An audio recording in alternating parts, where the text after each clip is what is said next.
37 news Osmanabad.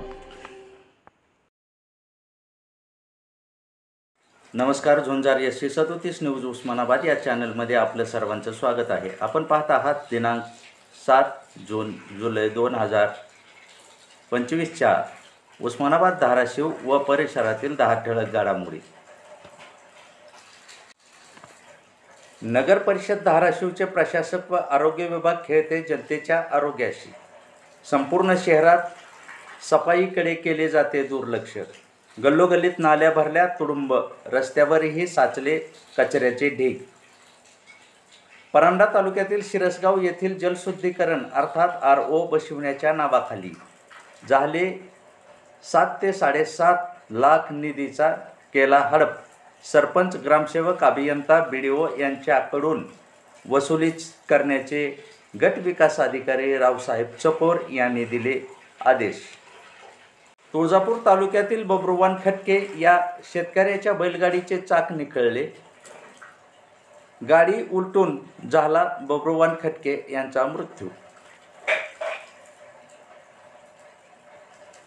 Osmanabad धाराशिवचे जिल्हाधिकारी कीर्तिकिरण पुजारे यांनी काढला आदेश। सरपंच पदाचे आरक्षण उपविभागीय अधिकारी यांच्या उपस्थितीत गुरुवार दिनांक 10 जुलै रोजी होणार आरक्षणाची सोडत।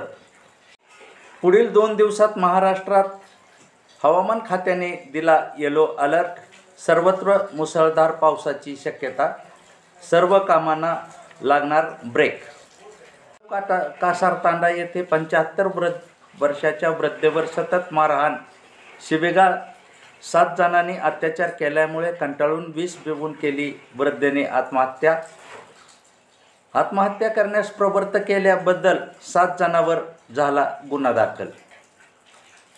व्हॉट्सअप, फेसबुक या व इतर सोशल मीडियावरील आलेल्या अनोळखी व्यक्तीकडून आलेल्या लिंक ओपन करताना जनतेने विचार करावा की याने आपले नुकसान तर होणार नाही ना, याचा विचार करूनच लिंक ओपन कराव्यात असे आवाहनही करण्यात आले। शासकीय कागदपत्रावरून राजमुद्रा हटविल्याच्या निषेधार्थ वंचित बहुजन आघाडीने जिल्हाधिकारी कार्यालयासमोर केले आंदोलन। आंदोलनास मोठ्या संख्येने पदाधिकारी होते उपस्थित। मौजेखेड तालुका लोहारा येथे झालेल्या बोगस कामाची चौकशी करून दोषीवर कडक कारवाई करावी म्हणून खेड येथील अण्णाराव कांबळे यांनी केले जिल्हाधिकारी कार्यालयासमोर उपोषण सुरू। उस्मानाबाद धाराशिव परिसरातील राघुचीवाडी येथे शेत रस्त्याच्या वादातून सशस्त्र हाणामारी।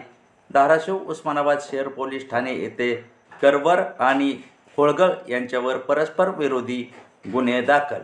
या होत्या उस्मानाबाद धाराशिव परिसरातील 10 ठळक घडामोडी। अशाच नवनवीन घडामोडी पाहण्यासाठी झुंजार SC 37 न्यूज लाईक करा, शेअर करा, सबस्क्राईब करा आणि कमेंट करायलाही विसरू नका। धन्यवाद।